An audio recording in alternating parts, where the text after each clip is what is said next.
Hello, I'm Hal Lublin. And I'm Mark Gagliardi. Since the dawn of humanity, one issue has gone unsettled. With the fate of the world in the balance, we're here to settle, once and for all. Clean slate. That's right. Don't worry, everyone. We got this. Podcast should have a theme song. Podcast should not have a theme song. Yes, they should. No, they shouldn't. They sound good. Yeah, but people are just going to skip past it. You know what? You're right. We got this. Not another clean slate. Wow. Announcer Hal didn't seem excited about this episode. I don't know what his deal is. I'm excited. He's in a mood. You know, he's very fickle and he's always going through something, but he doesn't ever want to talk about it. And you can't make it. You know, what you repress, you express. And that's what's happening. Oh, interesting. I like that. Yeah. Every time I ask Announcer Hal how he's feeling, he always just goes, fine.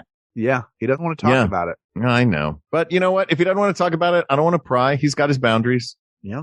That's right. Boundaries are important. Hi, buddy. Hello. Happy spring. Happy spring. I keep forgetting that spring has sprung. It's spring now, doesn't it? Like, that's the nice thing about it. And that's why I think it's a great idea to do a clean slate right now, because it's time to shake off the winter. And I'm about to actually have to do a giant spring cleaning of this apartment. I'm so glad you didn't say number 2. No, I'm going to have to do a giant colon cleaning. No, because they're going to put new carpets in. So I have to, and I have to get everything out of the 2 rooms that have the most stuff in them. Right. Exactly. Yeah. So your kitchen's just going to be loaded. No, I think I'm just going to rent a storage space. That's going to be so much easier. Yeah. Otherwise I'm going to have a couch in the kitchen. Are they going to do it in a day? 2 days. Oh, it takes 2 days. Okay. Yeah. Yeah. Cause it's, living room and bedroom. I guess I could move everything into the living room while they do the bedroom, move everything into the bedroom while they do the living room. But then I won't have anywhere to sleep, man. I don't know what to do. I'll tell you what, let's clean a slate. Let's clean a slate. I'm ready. Oftentimes, if this is the first time you're ever hearing this, we get topics that might not warrant a full episode on their own, and we like to bunch them together and try to clean the slate so that everybody's request can be heard and addressed in time. That's right. Some of these topics are great, but they're not always topics that will fill an entire episode. So we are delighted when we get to talk for just a couple of minutes each. And I will say this particular episode, we're doing a blind clean slate. Yes. Our producer, Ken Plume, has a list of topics we have not touched on in the past. We believe we might do another one again. Who knows? we might accidentally do a redux. The beauty of a clean slate is that we have a very short memory of anything that has ever happened on the show or will happen. And so when a clean slate topic comes around, we might have the same conclusion we had before.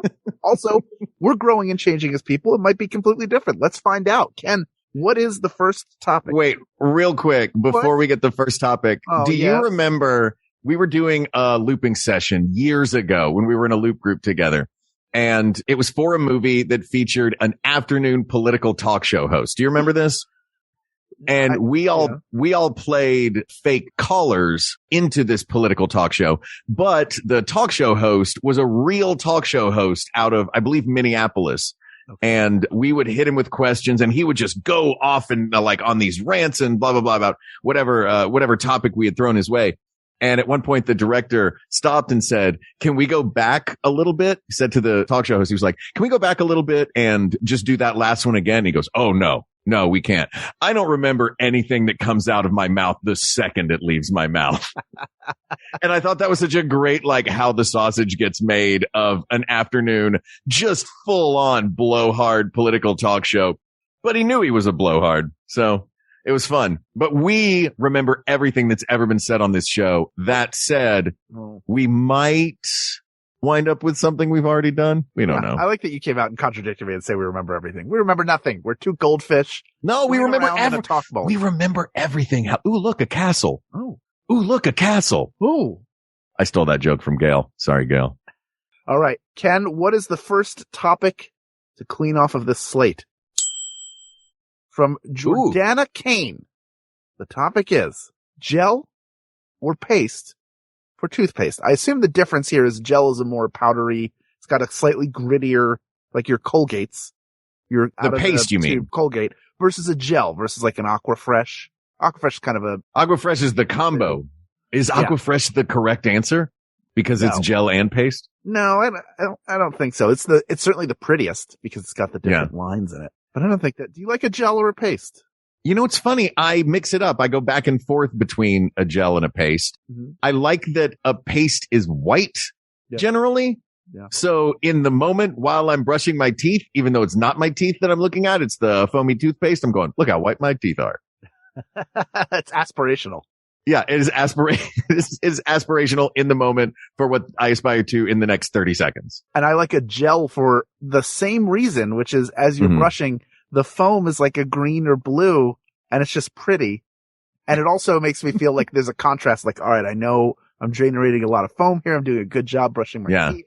I'm really getting in there and getting after it. Do you think that the people that like paste are the ones that only do white Christmas lights and the people that like gel are the people that do colored Christmas lights? You know, I don't want to put people in boxes like that, but yes.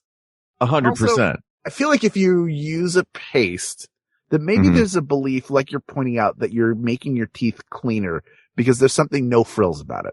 They didn't change the color. It doesn't have sparkles in it. Remember when you were a kid and you would have toothpaste with sparkles in it? Sparkle Crest for kids makes brushing cool with sparkles. Exactly.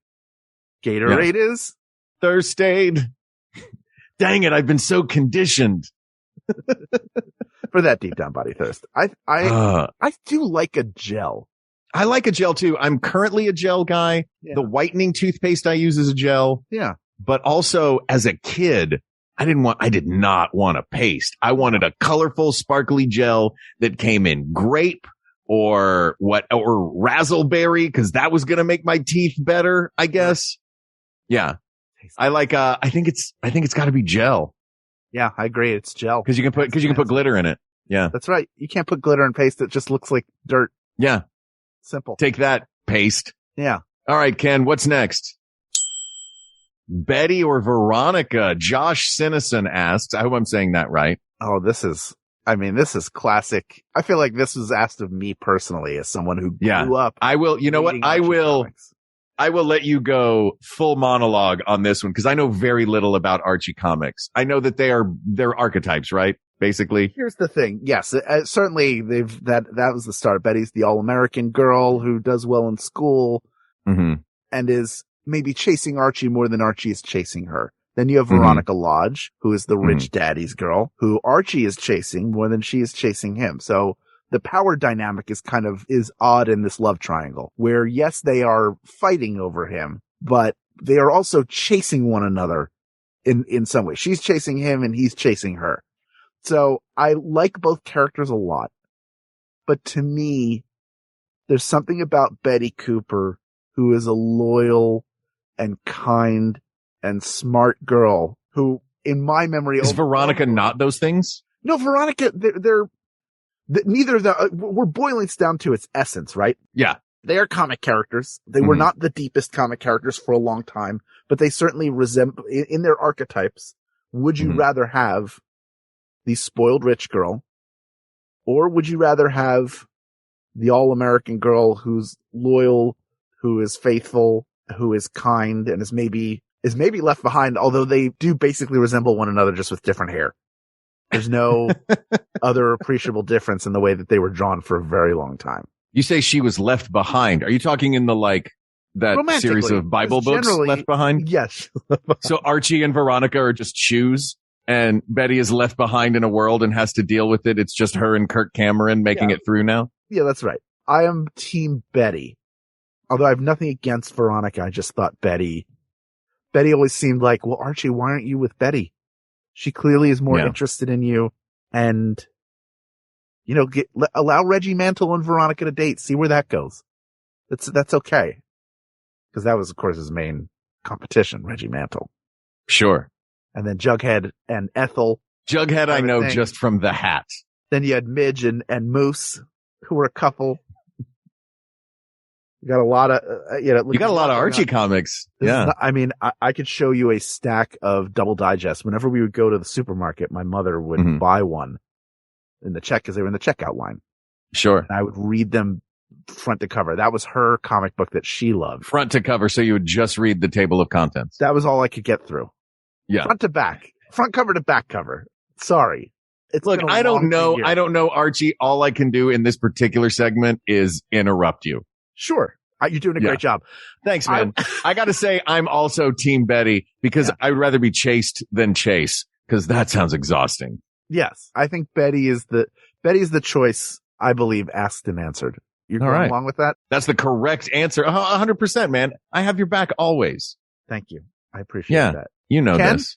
You have both of our backs. Can you throw another topic in the chat for us, please? EJ. Yes, Oh, what's up, EJ? Salazar is back. In roulette, should you bet on black or red? Here's the thing. At the end of the movie, Wesley Snipes says, always bet on black. But also Wesley Snipes went to prison for financial crimes. So maybe anything involving money, we shouldn't be listening to Wesley Snipes on. Yeah, but he's Wesley Snipes. Always bet on black. Yeah, I think it's always bet on black. Yeah. I mean, I do love Wesley Snipes. Don't do it at all. Roulette feels like the most foolish of games. Well, here's what's fun. Here's what I love about roulette. And back in the day, Jen used to do this. Jen Kane, formerly of our 4-person improv group, Shiner. Yes. Whenever we would go to Vegas and she would, we would go to a casino. It was always, you would take like $60 out of the ATM. You know what I mean? And play for a little while, play low stakes. And if she was up at the end of the night, I thought this was a great move. She would always just go to the roulette table with just the winnings if she was up. And she would put it all on either red or black, whatever she was feeling in the moment.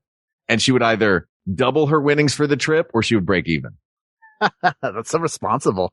Right? Isn't that great? Yeah. It's such a fun, like, grand finale to a night in a casino. It's also such a great story of restraint and sensibility in an environment that encourages neither. Yes. In the largest degree possible. You got the Gruen transfer going on, so you never know what time it is.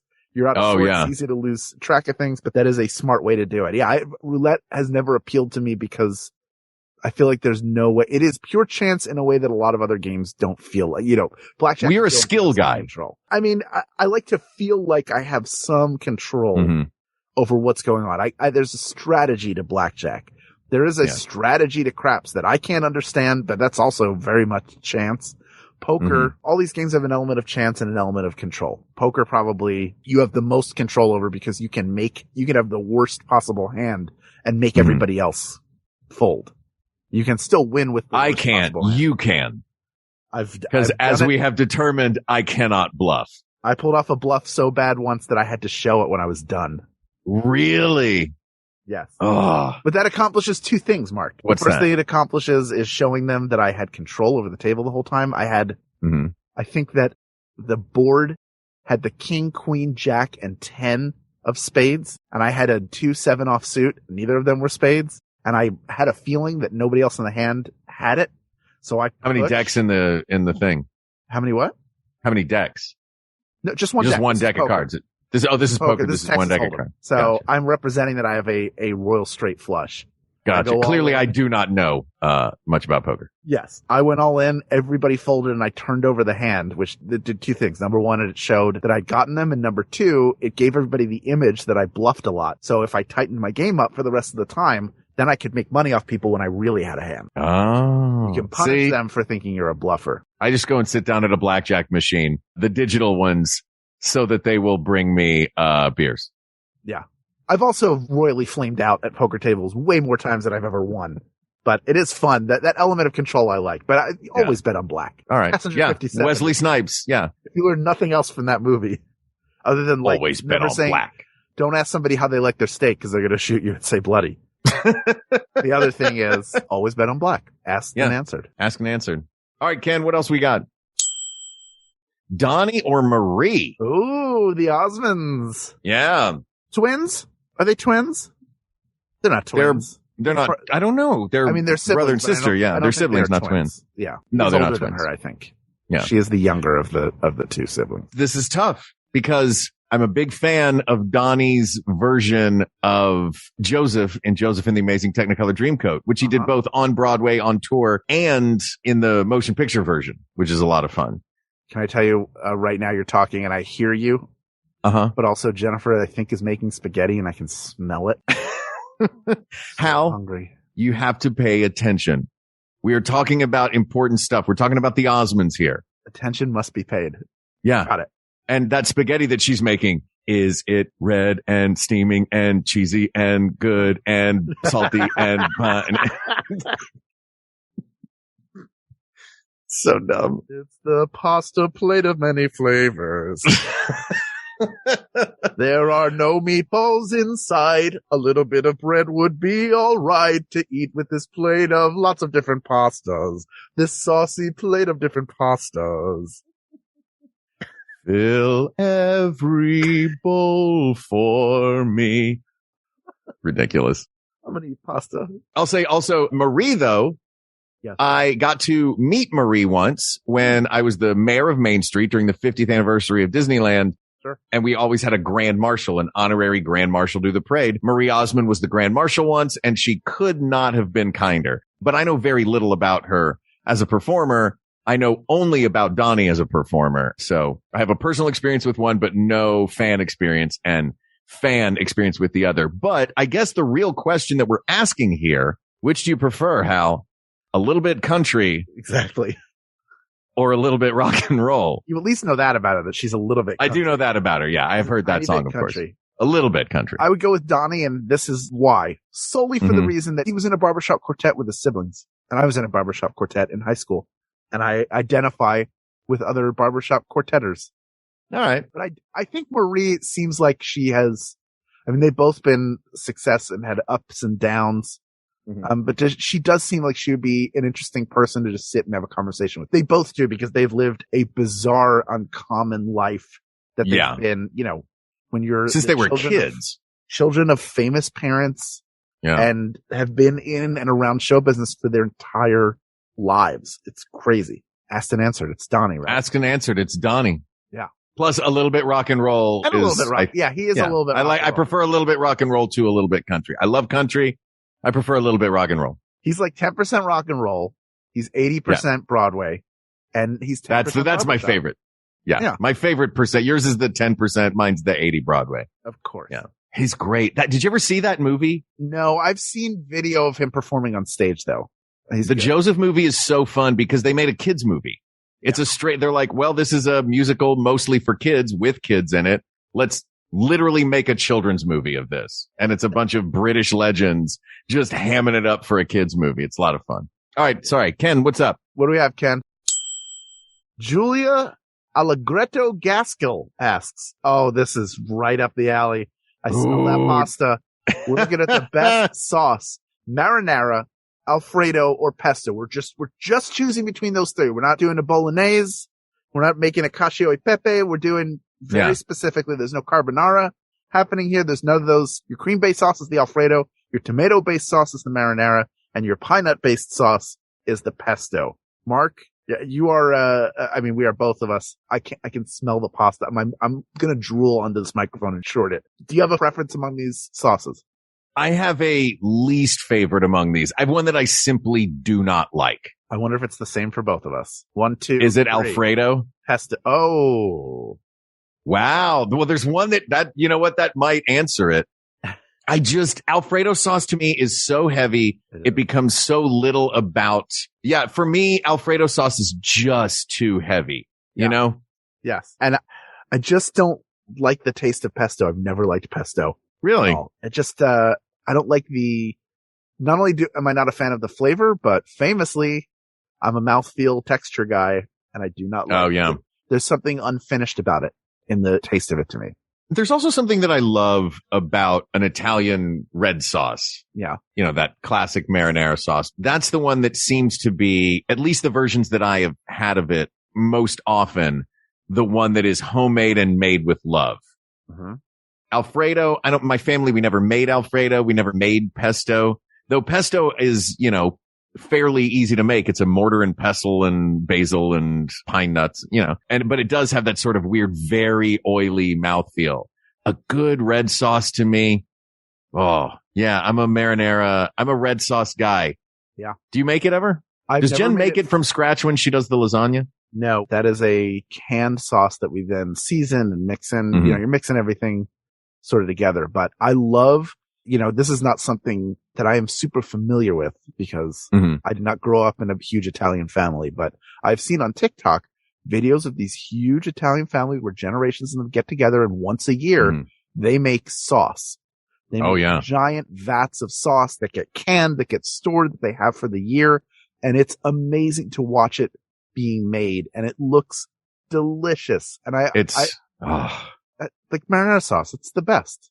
Yeah, it's such a huge part of my family that my grandfather was a pipe fitter for Westinghouse. The pot that we have our sauce in annually is one that he welded together. He built this stainless steel pot for specifically so that he could make sauce. And my dad has the pot now.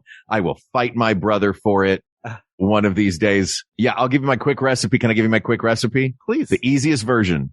Here's a super easy version for everybody out there. I don't know if I've done this on the show before, but this is and I make it frequently. I just finished off a batch 2 days ago that I made. So you start with the sofrito. You, chop up an onion and some, garlic and saute those. Put the garlic in second because it cooks quicker than the onion does. Then get a can of, San Marzano tomatoes whole. The way my dad does it is, sometimes I'll use a potato masher once they're all in there.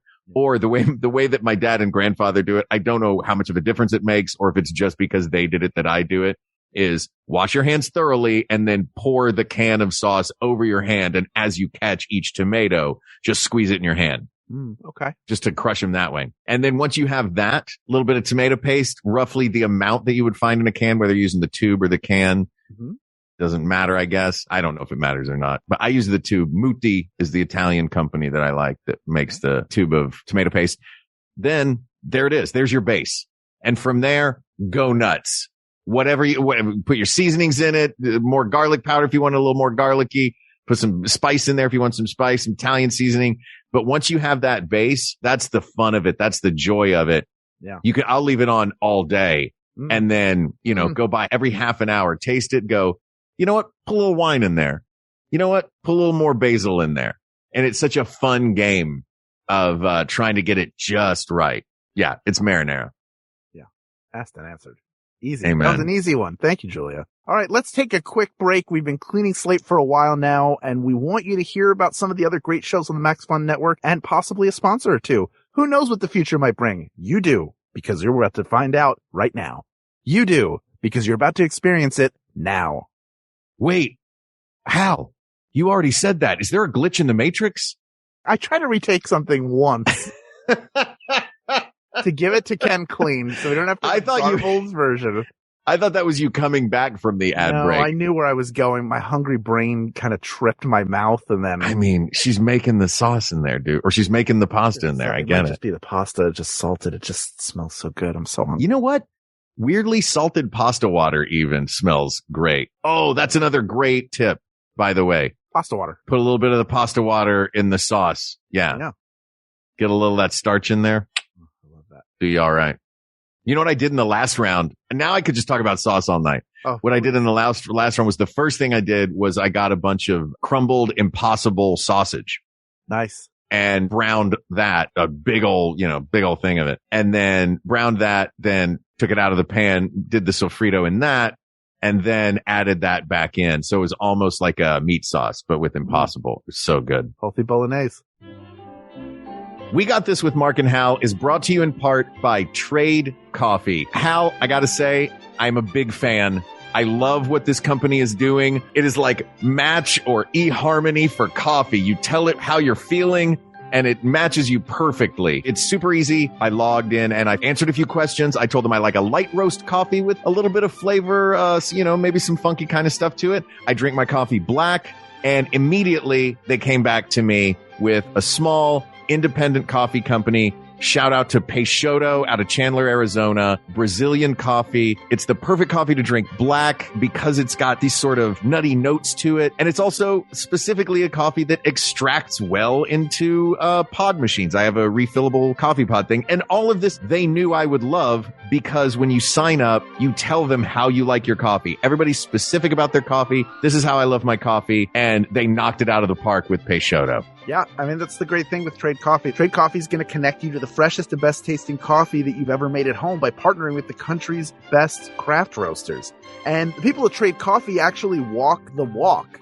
They taste test thousands of coffees, and there's no one perfect coffee, as we all know, but there is a perfect coffee for you. And Trade is so confident that they're going to get it right the first time that if they don't, they're going to take your feedback and an actual coffee expert is going to work with you to send you a new bag for free.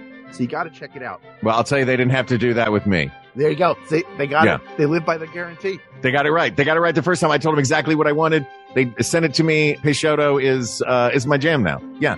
And I would not have known about this small independent coffee company if it weren't for Trade Coffee. So kudos. And on top of that, I'm looking forward to what they surprise me with next. Right now, Trade is offering new subscribers a total of $30 off your first order, plus free shipping when you go to drinktrade.com/wegotthis. That's more than 40 cups of coffee for free. Get started by taking their quiz at drinktrade.com/wegotthis and let Trade find you a coffee you'll love. That's drinktrade.com/wegotthis for $30 off. And thanks to Trade for sponsoring the show. Thank you.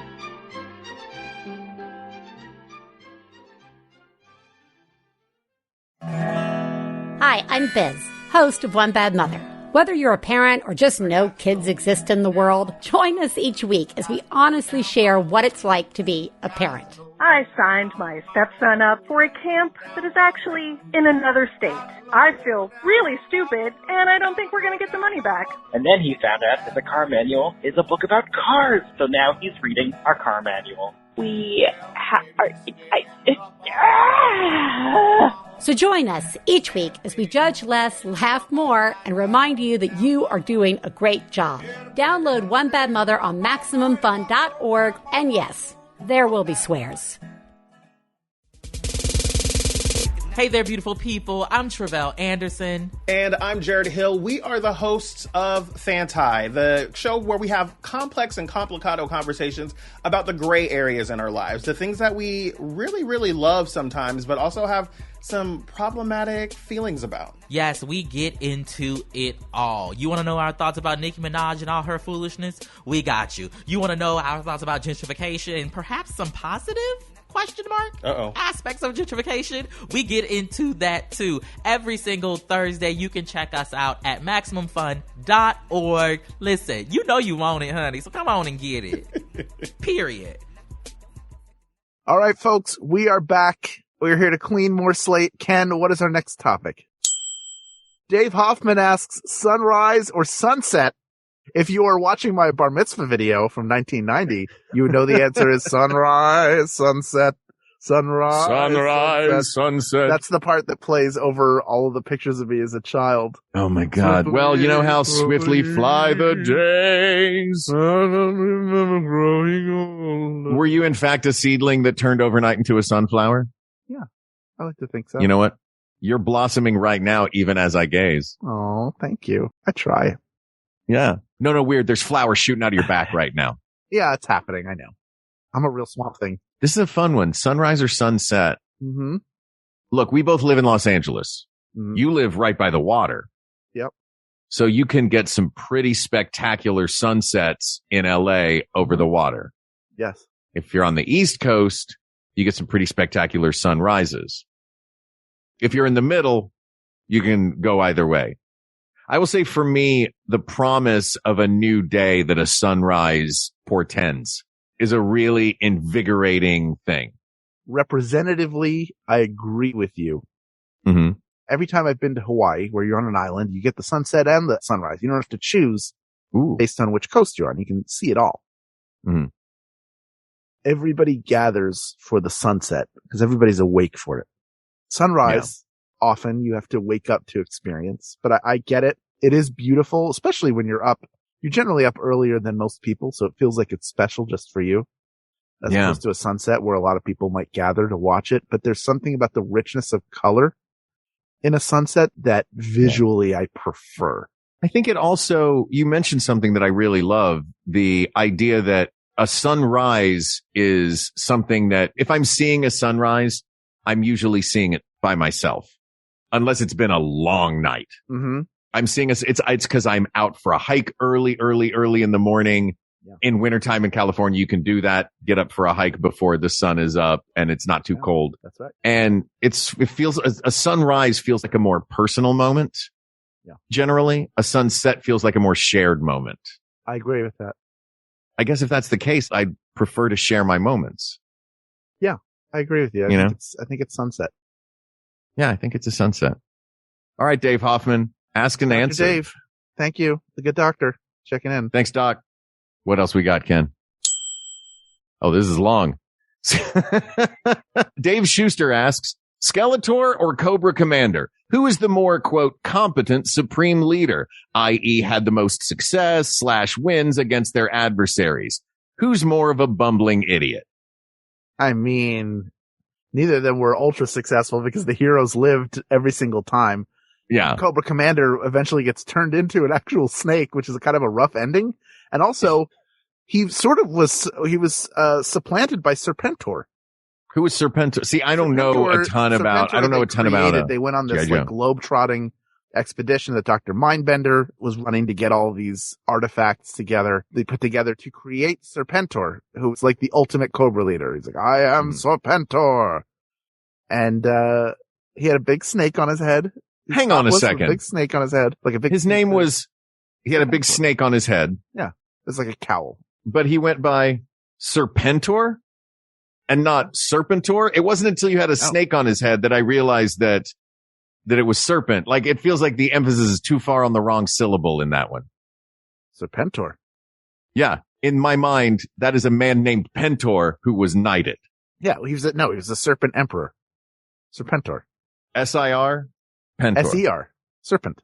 S-E-R-P-E-N-T. I don't like this. Anyway, point being, Cobra Commander, while he had the cooler outfit because he had the metal shield, the hood was weird. The hood felt like a perm for him, where it doesn't work for a lot of people, and he is a lot of people for whom it does not work.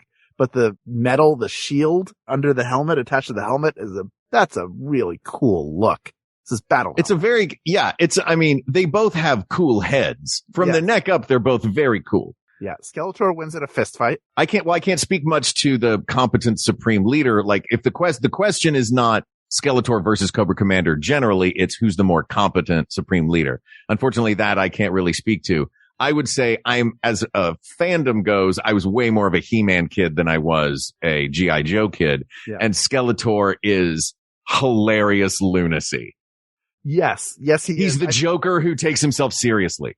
Yeah, and he falls down, I think, more because the people around him are extremely, like, he has the stupidest group of people. He's like, Merman's like, Beastman is kind of useless. Just like a series of useless undervillains that he has working for him. So as far as hiring people, Cobra Commander wins there. But also, because of that, Cobra Commander at a certain point wasn't even commanding Cobra anymore. He got supplanted and turned into a darn snake. Yeah. I don't think you can get more incompetent than that. Yeah. Though, if Skeletor is a master of the universe and he's at the top, he didn't, like, Skeletor created his world. Right. Right? Cobra Commander rose through the ranks. He was Cobra Private, Cobra Lieutenant, Cobra Sergeant. He had to get to the point where he was Cobra Commander. Mm-hmm. So he was pumped into a system. We don't know if the system is flawed that he was in. Skeletor, this was Skeletor's thing. He's doing the hiring. I have to go with Cobra Commander. This is more of a G.I. Joe fan than a Masters of the. I love them both. Yeah. I still have toys from both back in Philadelphia. And I just think the fact that Cobra Commander gets turned into an actual snake against his will, that's the ultimate fail. So Skeletor is the more competent supreme leader. Yes. Asked and answered. All right. He-Man, you bumbling fools. Also, I love that the toys, he's Skeletor, but he is so jacked. Yeah. With, what is it, Shadowcat? Was that his, I think so, Panther that he rode? The Purple Panther? Is it Shadowcat, I think? Battlecat and Shadowcat. Battlecat and Shadowcat. All right, there you go. All right. Ken, what's next? Jackie Minoski asks, is it better to take a nap and not sleep at night, or not nap and be cranky all day? Boy, I'll tell you, I'm someone who has never been able to nap. The reason why is when I nap, it makes me tired. It makes it worse for me. Yeah. When it's time to go to bed. Last night, I used this thing called Insight Timer. Have you ever used that app? No. Insight Timer has a lot of different uses. One is it has guided meditations, things like that, things to help you calm down, stay focused, get centered. but it also has really great sleep stuff. Anything from music and sound bath stuff to story time stuff, which I like. I was so tired last night that I went to set it up, and then I woke up several hours later with the phone had fallen out of my hand. I'd never even selected a story to watch. Well, you know what? That's how good that app is. Not a sponsor. Chris Mancini's voice is often a delightful ASMR. Oh, yeah. Asleep. He has a very soothing voice. He has such a soothing voice. And he has that one podcast that's designed to kind of be that. My other fall asleep thing at night is Peaceful Cuisine. Do you know Peaceful Cuisine? No. It's a YouTube show. Oh, it's great. It's just guy cooking, and it's one of those where the sounds are, I'm an ASMR subscriber. I love ASMR. I think it works. For me, it works. Yeah, me too. Cooking ASMR is one of the great ones, and that's what this is to a T. And plus, you get fun recipes out of it. That said, I don't know if I necessarily buy into the premise of this question, because is it better to take a nap and not sleep at night? I mean, I can take a nap and still sleep at night, or not nap and be cranky all day. I rarely nap, and I'm not frequently cranky all day. I believe this is one of those hypotheticals where you're being forced to choose between two less than desirable pieces. This is your classic Saw situation. Oh, wow. This seems like a gentle Saw situation. Yeah. It's more like a nail file, but that's fair. Oh, I hate nail files. I know you do. Believe me, I know. It is, they're two undesirable things. If I'm choosing between the two of them, I'd rather get a good night's sleep and be a little cranky during the day than not be able to sleep at night, because then I'll be cranky the next day. That is a perpetual motion machine where it never stops. If you get a good night's sleep, the next day you won't be cranky. If you take a nap, then you don't get sleep, then you're cranky and you're forced to nap again. You're forcing yourself into a cycle of having to nap as opposed to sleeping at night, which is what we've all agreed is what we should be doing. So you're saying not nap and be cranky all day would be your choice? For one day more. But you say for one day, but then you add this, how have you created a pattern if we're talking for only one day? Allow me to throw out just a counterpoint to that. One day. Another day, another destiny. Okay. Sorry. I am not a person who likes to be cranky, because having started therapy, am realizing I'm a people pleaser. And I don't like to be cranky to people. I would much rather not be cranky towards others and have a sleepless night, because if I'm having a sleepless night, I can get a little work done or something. I'll get up, I'll watch a movie, get some work done. I've been through that. I've done like a day's work in a night because I was stressed out. Generally, if I'm staying up at night, I'm stressed out about something. Yeah. I would rather take the L and be cranky, but then get a good night's sleep and not be cranky the next day. I just get into a place of like, all right, well, I should have slept better last night, but now I'm going to be tired all day. So what are you going to do with that information? Are you going to try and get an hour in? Are you going to try to make up the time during the day? Or are you going to say, I'm going to go to bed at a sensible hour tomorrow night and then feel a lot better? Like to me, that's the solve. I was mostly playing devil's advocate on that. I'm with you on this specifically because if we take, if we're taking some of the variables out of this and the question is simply nap or not nap, I'm not a napper either. Yeah. I'm disoriented when I wake up from a nap. If it's the middle of the day and I take a nap, the rest of my day is kind of shot. Yeah. So yeah, I guess not nap and be cranky all day and just try to get a good night's sleep for the next day. As Jean Valjean said, my sleep belongs tonight. I know I made that promise years ago. It gave me hope when hope was gone. It gave me strength to carry on. Sleep at night. A stand answered wall. All right. One more nap till I can't sleep straight. I will lay inside my bed. Sorry, I'll stop. Master of the nap, sleeping at the day. Wasting all the afternoon hours away. I like to go there in my dreams, which I'm not having currently because I haven't taken a nap. All right. One more. Jeffy baby. Jeffy baby. What's going on? Jeffy baby's back. Hi, Jeffy baby. Ooh, I like this one. We might have talked about this in an episode about breakfast potatoes. Let's do it again. Let's do it again. This is specific If we have, you know what? Yeah. You've listened to songs you like twice. Mm-hmm. Home fries or hash browns? Now, the hash browns would be a shredded potato with no filling in it that is basically cooked and served in bricks. You cook it relatively flat to the griddle, then you flip it over so it's browned on each side, but maintains sort of a softer potato inside, and then it's served in a brick. You might season it. Not necessarily always served in a brick. In the South, we didn't always have this. It's a pile. Cooked. Yeah.